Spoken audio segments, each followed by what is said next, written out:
Tonight, panic as a Jetstar passenger opens an emergency door and scrambles onto the runway at Melbourne Airport. Breaking news, a student slashed by thugs with machetes outside a school in the city's northwest. The moment gunmen opened fire on a Richmond family business before torching their getaway car. The devastated parents of a DoorDash rider hit and killed in Port Melbourne on their way to Australia. The alleged offender freed on bail. Monash IVF settles a class action lawsuit agreeing to pay millions in compensation to hundreds of patients. And a hero neighbour helps a reservoir family escape their burning home.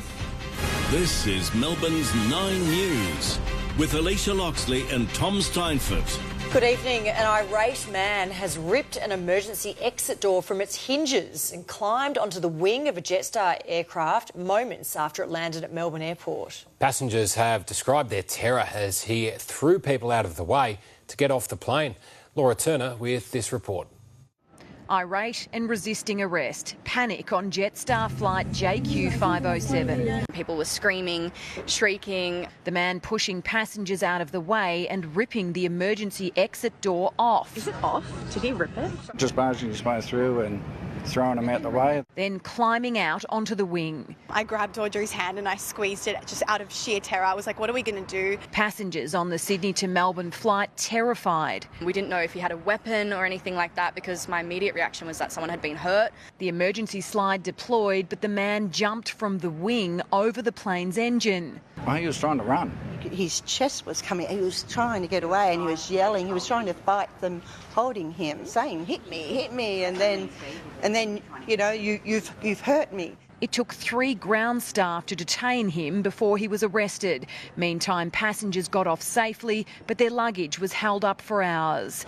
Check-in will resume as soon as it is safe to do so. Madison was on the aircraft and says he was acting strangely the entire flight. He was getting up, he was getting down, he kept asking the staff for alcohol. Oh, he was vaping as well. Passengers say as soon as the plane's wheels touched the ground, the man stood up and tried to get off. He was told swiftly to get back to his seat. It wasn't long after that he made his charge for the exit row. We can confirm that a passenger opened the emergency exit door after arrival to Melbourne, which automatically deployed the slide. The plane was parked at the gate at the time. The passenger has been arrested by AFP. While they plan federal charges, less fearful passengers have mused at the moment it was flight or fight. Everyone had a window view seat, some great in-flight entertainment from Jetstar. OK, let's go live now to Laura at Tullamarine. Laura, have charges been laid? They haven't yet, Tom. The AFP says they are planning on charging this man with alleged aggressive behaviour and the breaching of aircraft safety protocol. They haven't done it yet, though. We believe this man is still in hospital. As for Jetstar, I've just spoken with them. They say that they are not going to review their on-board safety protocols. They actually say that their staff didn't notice any erratic behaviour during the flight and that it all came on very suddenly. Tom? All right, Laura Turner there. Thank you. A 16-year-old boy is in hospital tonight after he was stabbed by a machete-wielding gang in Melbourne's northwest. Penelope Lee from Fraser Rise with the unfolding developments on this. Penny, this attack happened outside a school. Alicia, this bus stop where the teenager was attacked is just metres from Springside West Secondary College and just outside a community and children's centre. If you have a look at this vision from this afternoon, you can see 4 people dressed in black carrying machetes with hoods on and their faces covered by masks. Police say up to 7 people armed with machetes set upon this 16-year-old boy around 3:10 this afternoon. He suffered a wound to his arm. He was found here by emergency services at the bus stop and taken to hospital. It's understood that that group of that gang had been waiting for him. They fled the scene in what's been described as a black Honda sedan. Now, police have just packed up in this area. They're continuing to investigate this incident. Have a listen to Steve. He arrived just a few minutes after this boy had been stabbed. He had to have a young family, so it is quite a concern. I was a bit shocked and surprised, but it looked pretty serious what happened. There was, like I said, police everywhere and the whole neighbourhood was sort of in lockdown. Tonight, Alicia, that 16-year-old boy in a stable condition after being taken to hospital in Sunshine. Police continuing to investigate exactly what happened here this afternoon. OK, Penny, thank you. A Richmond business owner says he's not sure why he was targeted after multiple shots were fired at his Swan Street showroom. Detectives have ruled out connections to organised crime, while the incident has shaken nearby residents. Mimi Becker reports. It's just after 3 a.m. in Richmond as multiple shots are fired straight into a luxury store on the corner of Swan and Mary Streets. It's very scary because I didn't know where it was coming from. Several shots, big bangs, and then a car sped off straight after. Bullet holes smashed through the front glass, but the business owner's unsure why he'd be targeted. We try to do the honest business, we're winning the jobs. We didn't expect it, it saddened us, but we deal with that. It's not a big deal. The armed offender fired 2 more shots from the back seat of the stolen Subaru before it sped off. Found 3 hours later, burnt out more than 130 kilometres away in Moe. We're keeping an open mind in regard to the motive, very much so. But I can say that the shots were fired at that business that was targeted. While no one was inside the stone store, upstairs and just metres away, apartments where people were sleeping. It's definitely concerning for families, I'm sure. Disturbing on a few fronts. Firstly, that people are driving around Melbourne with shotguns, and secondly, that they're willing to discharge them in a public place like that. While the shooting was certainly a scare for residents, the owner of the store says it won't stop him from operating, and as far as he sees it, it's still business as usual. I think we're doing the right things. We're getting a lot of jobs, we're winning the contracts, so it means that we are in the right track. We're going to keep on continue what we're doing. Mimi Becker, 9 News.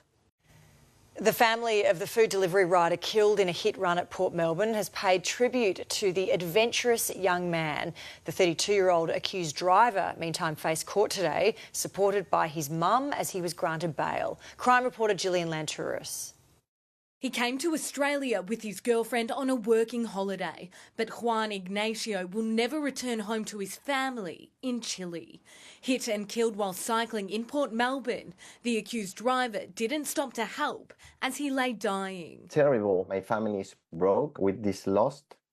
He was only 27 years old. The South Bank man who worked as a DoorDash delivery rider was travelling home when he was hit on Tuesday night. His uncle in Chile paying tribute to the adventurous business student. He was a really nice person, really well behaved, really close with his family, very friendly. Dylan Wilson allegedly fled the scene in this Audi Q5 before handing himself into police. The Port Melbourne man faced court, charged with failing to stop and render assistance at an accident. The 32-year-old was too afraid to front the media, hiding inside for 4 hours with his mum before making a run for it. He remains on bail and will face court again in December. Juan's family is on their way to Australia. They hope his death serves as a warning that more needs to be done to improve the safety of delivery riders, both here and overseas. He told to my sister every day, "I love you, Mum."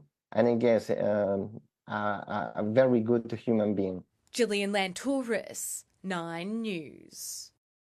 Monash IVF has agreed to pay out $56 million in a class action settlement after it was accused of destroying patients' embryos during faulty genetic screening. Dougal Beattie is following this story for us. Dougal, a huge win this for the complainants. Yeah, it's the largest class action of its kind, Tom, involving more than 700 patients across Australia. It centres on a genetic screening test used by Monash IVF that was faulty, and patients were told their embryos had abnormalities when in fact they may have been viable. This caused immense heartache for families, meaning viable embryos may have been discarded.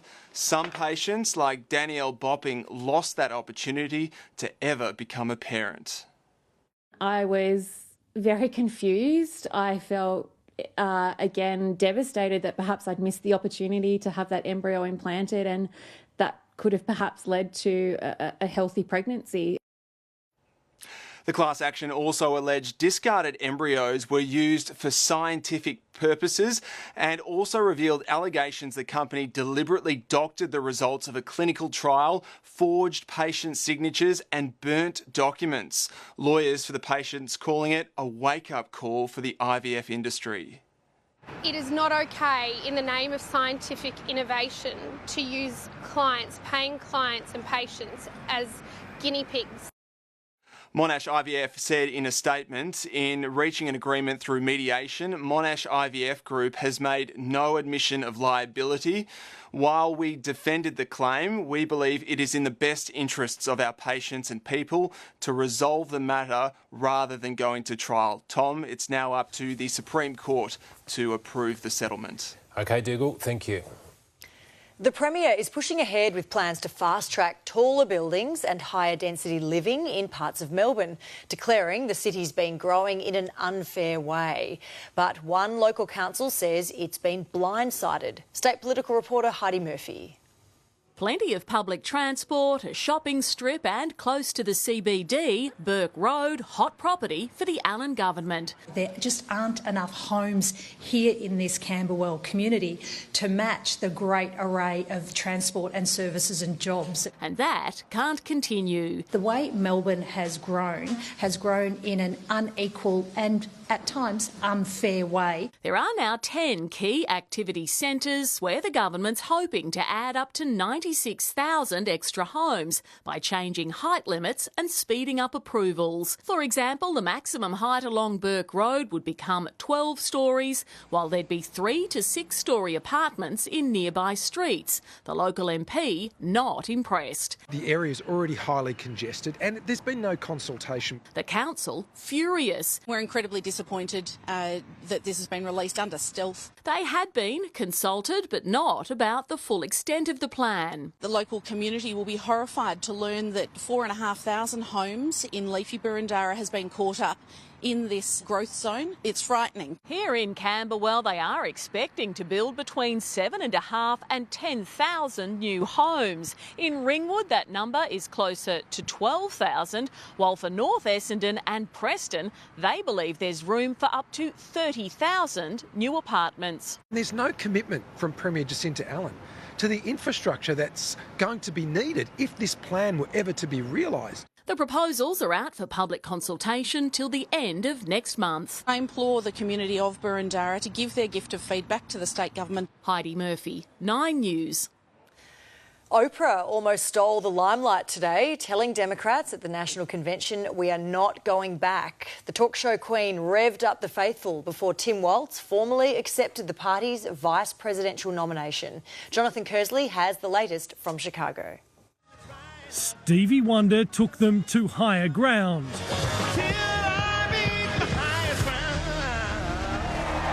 Then Oprah raised the roof. We won't be set back, pushed back, bullied back, kicked back. We're not going back. We're going to be teaching our daughters and sons about how this child of an Indian mother and a Jamaican father grew up to become the 47th President of the United States. Day 3 of the star-studded convention. And the man they call Coach had a pep talk of his own. It's the fourth quarter. Our job for everyone watching is to get in the trenches and do the blocking and tackling. Tim Walz, the Minnesota governor and former teacher, called for reproductive freedoms, including the medical assistance he needed to start his own family. When our daughter was born, we named her Hope. In America's Windy City, Democrats were blowing a gale at Donald Trump. Next time you hear him, don't count the lies. Count the eyes. The former president has held his first outdoor rally since his assassination attempt. Shielded by bulletproof glass, Trump was slinging mud. We've driven them crazy. They have Trump derangement syndrome. Leaders don't spend all day insulting people and blaming others. Leaders do the work.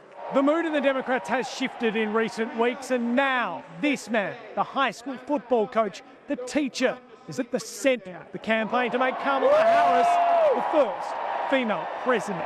The question remains, how many beyond this party room in the swing states are listening? In Chicago, Jonathan Kersley, 9 News. Australians in aged care or on waiting lists won't have to pay more when the sector is finally overhauled. The Albanese government has reached agreement with the opposition for changes that will eventually increase some costs but also provide certainty for the industry. Here's Charles Croucher. At this aged care facility in Newcastle, they're looking for that final piece of the puzzle. Years of uncertainty over the future of aged care are about to end. When there's not good rules or good reforms or uncertainty, people can't plan. We have to recognise the pressures on the aged care system. Business as usual won't cut it in aged care in the coming decades. With a population that is ageing and living longer, the new plan, which will be signed off by the government and opposition party rooms when Parliament returns, will carve out those already in homes or receiving care. People plan their lives as much as they can, and they need time to change those arrangements. Home care will be incentivised, hoping to ease the burden on residents, facilities and families. Spending time at home is not the ideas of politicians, it's the ideas of older Australians. After COVID, the challenges of going visiting your elderly parents or your grandparents in an aged care facility is more challenging. So at home is, I think, much better. The new plan will come with new funding and a new Aged Care Act. The final verdict will come from the levels of cost, care and comfort. Rules that would have seen staff open to criminal charges have been scrapped, helping recruitment. You might talk about dollars, you might talk about staff, you might talk about property and all the rest of it, but it's about older people in our care. Charles Croucher, 9 News. A Reservoir grandfather is being credited with saving his neighbours' lives after fire broke out in their home. 80-year-old Reggie Wright rushed to warn the sleeping family of 6 next door, allowing them time to escape. Reid Butler has the story. If there's anyone you'd want living next door, it's Reggie Wright. Nah, I'm not a hero. I do the same for anyone. It was the middle of the night when the 80-year-old heard a noise coming from his neighbour Andrew's home on McPherson Street. I went to the loo and I come back. I didn't even get time to pull the blanket over. Boom! What's that bloody knock that Andrew's got crackers? I didn't know what time it was. He quickly realised something was wrong and he rushed outside. Didn't lock the house or nothing. I just took off. Had the torch so I wouldn't fall over. Reggie saw flames coming from the back of the neighbouring property. Oh yeah, it was full on. The alarm hadn't gone off yet. The family of 6 was sleeping inside. So Reggie banged on a bedroom window. I said, get out. The bloody house is on fire. So I jumped in the car and moved the 2 cars out, grabbed the dog. Everyone got out okay, but Reggie, an asthmatic, needed treatment at the scene for smoke inhalation. I carried the asthma spray, but I didn't have it on me. It was inside. After Reggie's amazing efforts, now attention turns to what may have started the fire. Nothing's been confirmed, but 9 News understands it may have been a lithium battery inside a leaf blower in the garden. Today, Reggie checked in to make sure his neighbour Andrew was okay. Tonight, he's looking forward to a good rest. He's earned it. I'll help anyone. It's the way I was brought up. Reid Butler, 9 News. What a legend. I reckon Reggie's earned himself a bravery award, don't you think? Might be coming his way. Well played, Reggie. All right, Tony Jones is here now with a look at sport. Thanks, guys. Coming up tonight, well, the finals, they come early for a few clubs. We're live with the crucial ins and the outs. Another set of boots are being hung up at Punt Road. We'll take you inside for Marlon Pickett's emotional speech to his teammates. Clarko is hoping to throw a real spanner in the works for his old club. Hoping that we can just rectify things a little bit better to make Hawthorn really earn their spot in September. We'll hear from Sam Mitchell also. He knows what's at stake this week. Dane Zorko makes a call on his future and his teammates are certainly getting around him. And we'll meet Scooter, the showman of the Paralympics. That's all coming up in sport. And as part of our ins and outs for the last round of the home and away season, it looks like a teeth gag may have backfired for a certain someone. So, everyone. That you've brought warning shot for that. Well, just take note. Sunday footy show boys are on notice. All right, thank you, Tony. Next in Melbourne's 9 News, the brave domestic violence survivor desperate to be told whether her British abuser will be deported. Also ahead, a Hoppers Crossing supermarket goes up in flames for a second time. Plus the race to rehome dozens of dogs to ease the pressure on crowded shelters.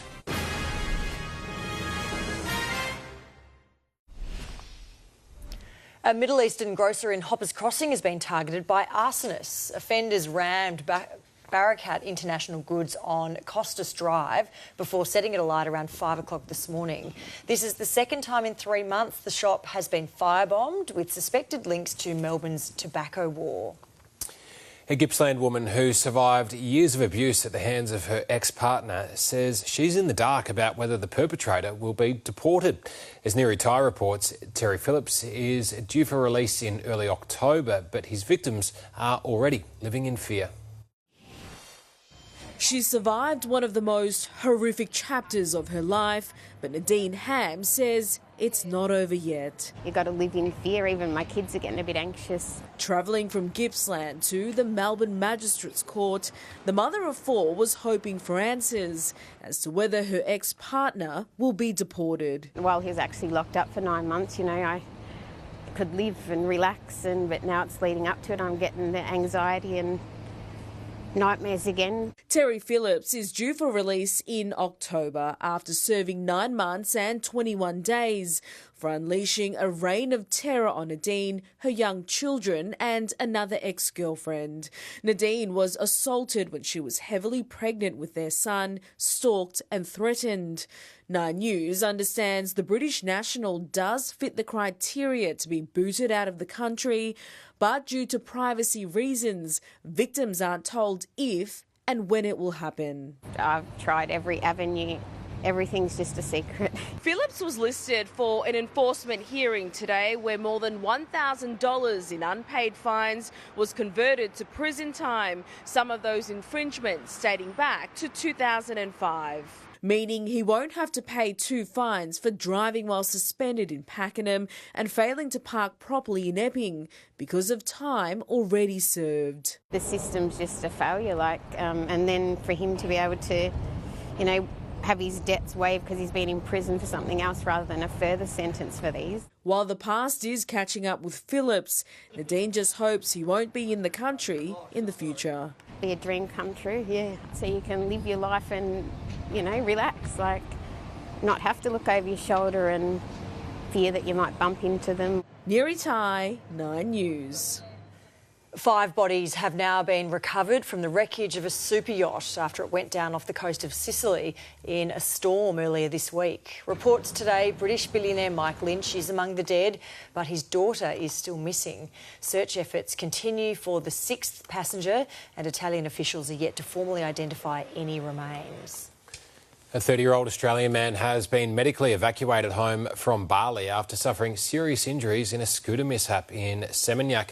Shane Ramsey was on the Indonesian island for a friend's wedding. He wasn't wearing a helmet when he crashed and is now in a coma. There's been intense fighting as Ukrainian forces continue to push into Russia's Kursk region. Both sides exchanged drone attacks. Nearly a dozen were shot down near Moscow. Well, most of us like the idea of owning a pet, but the cost of raising one doesn't always set tails wagging. With cost of living still biting, the Lost Dogs Home is halving its adoption fees as it struggles to keep up with the number of animals being surrendered. Giving people a head start in being able to afford a pet, I think will help us clear the shelters a little bit more. 90 dogs will be ready to be rehomed at half price until next Monday. Livinia Nixon joins us now. Now, warm and sunny August weather just keeps on rolling. Oh, it does, Tom. It really feels like winter is behind us now, and the city even climbed a little higher than forecast. All the winter sunshine pushed it from 11 degrees to 19, and there's quite a bit going on in the next few days. We'll get some much-needed showers, strong winds, the potential for some gusty storms, and some winter sunshine to break things up. But while all that's happening, temperatures will stay well above average, with some days highs set to reach the 20s. I'll let you know when we can expect each of these weather elements later in the bulletin. Tom and Alicia. Thank you so much, Livinia. We'll see you soon. When we return, a pilot and passenger escape with their lives after their light plane comes down close to homes and a primary school. Made in Australia, the plan to build our own long-range missiles to counter China. Subways inundated as Tokyo cops are drenching 100 mils in an hour. And inside the rock archives of Glen A. Baker, more than 80,000 items are up for grabs. 9 News, brought to you by Tucson Hybrid by Hyundai. Ever driven a better car than yours? Now you can.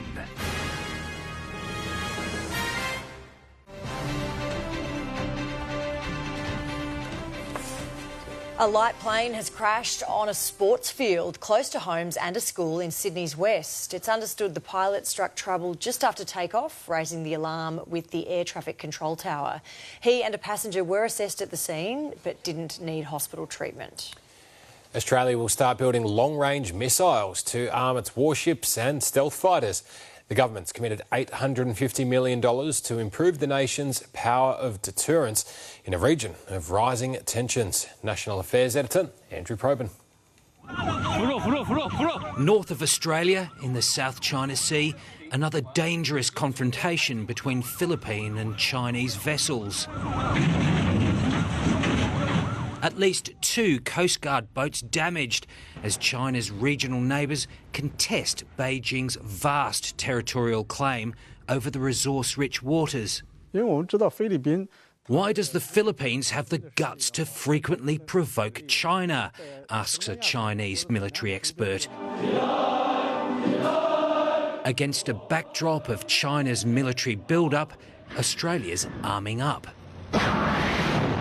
This investment is about keeping Australians safe in an uncertain global environment. Norwegian designed long-range strike missiles to be built in Newcastle under an $850 million plan to spur high-tech manufacturing. Supporting the government's priorities by boosting war stocks and becoming increasingly self-reliant. The anti-ship missiles, worth $4 million apiece, can be fired from warships or from the weapons bay of the F-35 Joint Strike Fighter. So there is huge export opportunities for these missiles as well. Local manufacture of the missiles isn't expected until 2027, with peak production of more than 100 a year. But with China's military unmatched regionally, deterrence is the name of the game. Andrew Probyn, 9 News.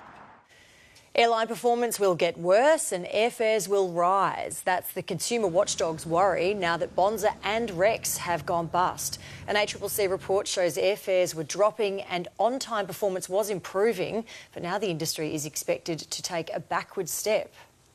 After a period of seeing up to 4 airlines on particular routes, we will now only have a maximum of 2 airline groups contesting any particular route in Australia.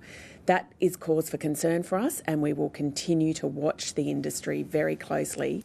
The report shows that prior to entering administration last month, Rex's cancellation rate was 3 times lower than Qantas. Transport systems in Tokyo were crippled when intense rain soaked the Japanese capital. As Mark Burrows explains, more than 100 millimetres fell in just 1 hour. Pounding rain, and the moment the pressure became too much near Shinjuku Station. Manhole covers blown sky high. Drains turned into water spouts. A rainstorm whipped up by a typhoon off the east coast, surprising weather forecasters with its intensity, dumping 100 millimetres in just an hour. Japan's famous train network was hit hard. The Tokyo Metro was an underground, soon underwater, complete with a raging water feature. The bullet train to Osaka had to be stopped for an hour. All planes at Tokyo's Haneda Airport were grounded. Drivers everywhere struggling to stay afloat. As intense as it was, not a single fatality recorded. An hour after the deluge, Japanese efficiency kicked in and the city was moving once more. Mark Burrows, 9 News. A delicate operation in the Solomon Islands where more than 200 unexploded World War II bombs were found at a school. Left behind by American forces, they were discovered at St Nicholas College in Honiara when staff dug a hole for sewage. Troops from Australia supported local police to safely remove them. The complete music archive of Glenade Baker, Australia's leading commentator and author on rock and roll, is up for sale. Featuring more than 80,000 items, including vinyl, singles and albums, CDs, magazines, as well as promotional photographs. It's a collection Baker has gathered since he was 11. I knew that I was actually destined to be a collector for life at that time. I felt that I was preserving something everyone else thought was just rubbish. A one-man bloody preservation society. The entire archive is being sold as one lot.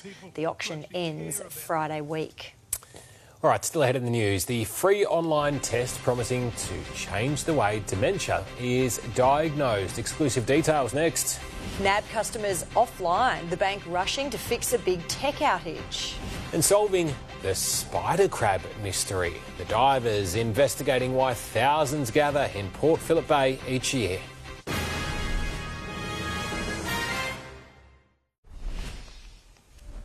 A Croydon man who evaded police before crashing into their car in Seaford has been arrested.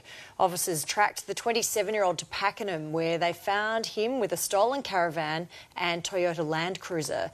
They also discovered cloned registration plates, stolen identity documents and methamphetamine. A 19-year-old Scoresby woman was also arrested, but later released. Australian researchers say they've come up with a test that can accurately predict who's at risk of developing dementia. Yvonne Ardley tells us it's hoped early intervention could help anyone in the danger zone. Lee Daffin knows all too well the impacts of Alzheimer's, watching his dad Roger slowly decline from the debilitating disease. About 7-8 years ago, we started to notice that Dad started to get lost. Couldn't find his car when he parked it, stuff like that. It's then got progressively worse over the last 7 years. Now the 55-year-old fears it could happen to him. I'm really concerned that it could possibly be a genetic link and I'm going to suffer from the same fate as my father. Perth researchers have come up with a simple test they say can accurately determine his risk. A questionnaire developed by Murdoch University claims 99.9% accuracy in determining whether someone's experiencing cognitive decline. So we came up with a study to see if there are specific questions, there are specific areas that we should focus on so that we can identify those who are at risk with higher accuracy. It's made up of 46 questions and can be completed in just minutes. It's also free and accessible to anyone.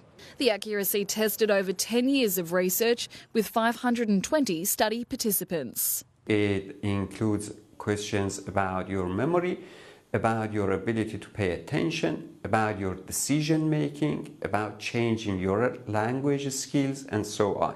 Anyone over the age of 50 is encouraged to ask their GP for the questionnaire.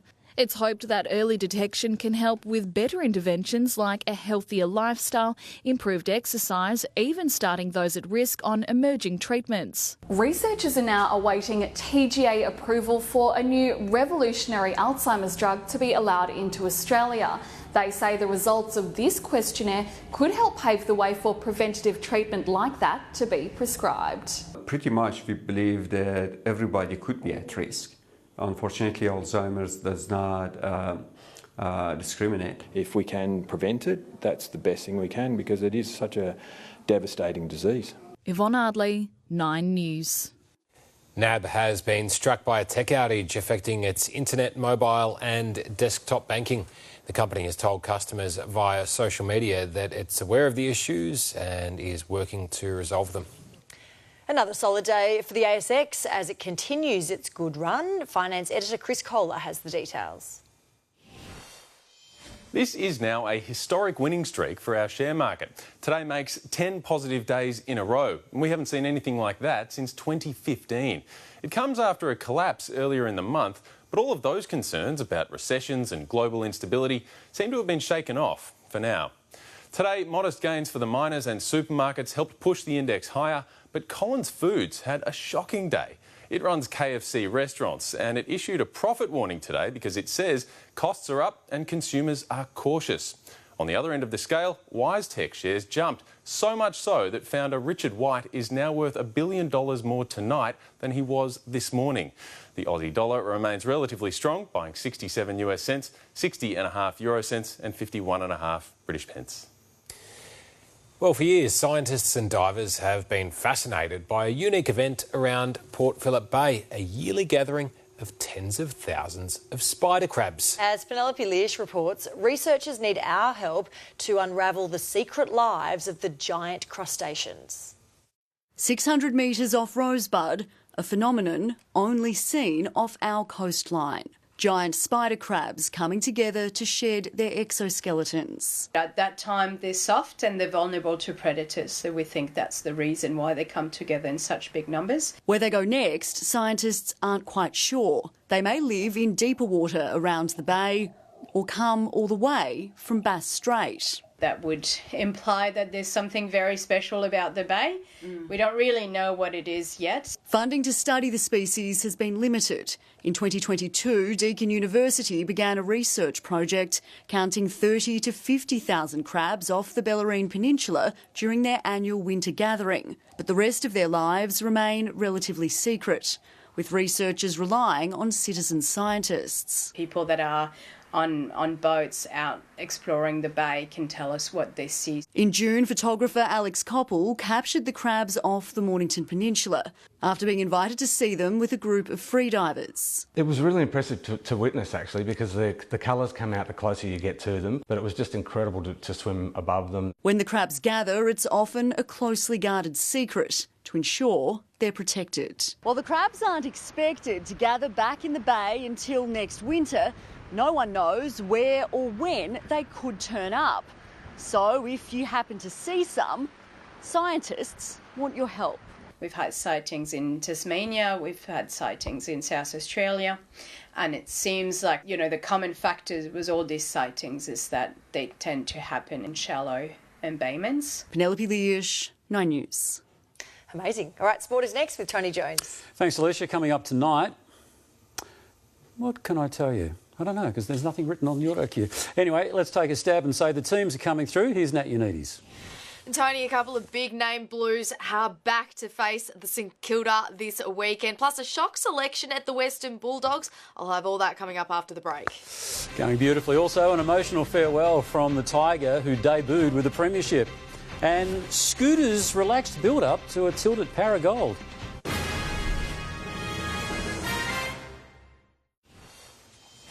The Cavalry is back for Carlton as the Blues look to cement their spot in the top 8. Nat Unides joins us live now with all the team news for this final round. Nat, and there's some relief for Michael Voss. Yeah, that's right, Tony. For the coach and for fans as well, a couple of big names in Charlie Curnow and Adam Sard have been named for the Blues' must-win clash against St Kilda. Orazio Fantasia has also been included on the extended bench. At the Western Bulldogs, they've named Tim English to face the Giants. That's despite Luke Beveridge all but ruling the ruckman out yesterday. Over at Geelong, Zach Tui returns, but Gary Rowan has been managed for their last game before finals. And at Adelaide, confirmation that Josh Rochelle has been dropped after taunting Port Adelaide fans for not having teeth during the showdown last weekend. Now, speaking of the showdown, Port defender Dan Houston is currently fronting the AFL Appeals Board, the Power trying to have his 5-match suspension downgraded by arguing that there was a failure of procedural fairness during the tribunal's hearing on Tuesday and that Houston should have been allowed the right to bump in that particular contest. So, looks like it's going to be a very long night for all those involved in that appeal, Tony. It would appear so, Nat Unides there. Well, the finals have certainly come early for Hawthorn. Coach Sam Mitchell declaring this weekend's clash with North Melbourne is akin to an elimination. The Hawks are currently 7th, with other September hopefuls ready to displace them should they stumble. It might just be the fairy tale of the year, the one-time hapless Hawks, now on the cusp of September. Been saying it for feels like a long time now, but every week's a final, isn't it? And we know that if we win, we'll play finals footy, so the incentive is there. But Will Day is the dampener at Waverley. His dislocated collarbone is touch and go for week 1 of the finals. That contentious bye week a godsend. So he doesn't need anything except to feel good enough to play. So how long that takes is up to his body and his healing powers. Ironically, Hawthorn can seal their September spot.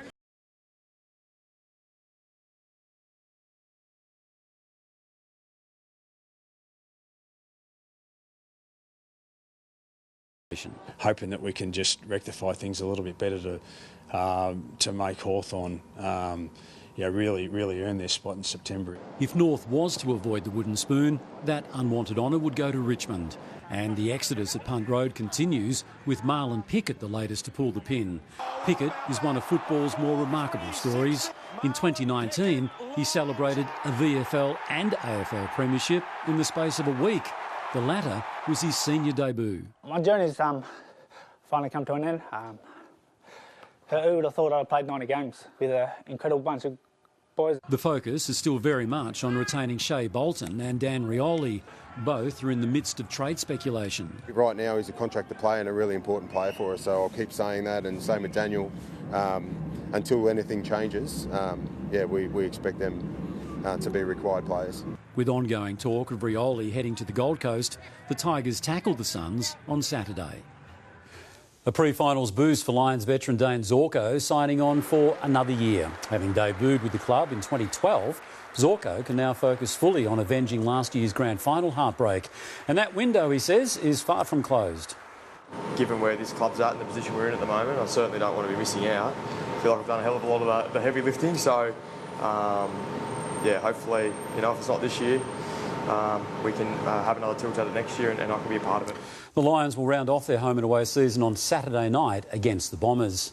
And finally in sport, Paralympic swimmer Grant "Scooter" Patterson is a self-proclaimed entertainer. So it's no surprise the Tokyo silver medalist has a unique relationship with Dolphins coach Herbie Howard. Herbie and I have been together for 17 years. It's longer than the average marriage in Australia. And this trip to Paris is pretty much our honeymoon. So we've been taking a few photos together. Scooter's pet events are the 150-metre individual medley and the 50-metre breaststroke. And if all else fails, give him a gold medal for comedy. Paris, what a great tour for honeymoon. Well played. Thank you, Tony. Lavinia is back with us now. The weather's about to mix things up a bit. Oh, it really is, Tom. The only constants will be warm temperatures and gusty winds. I'll have all the details for you next.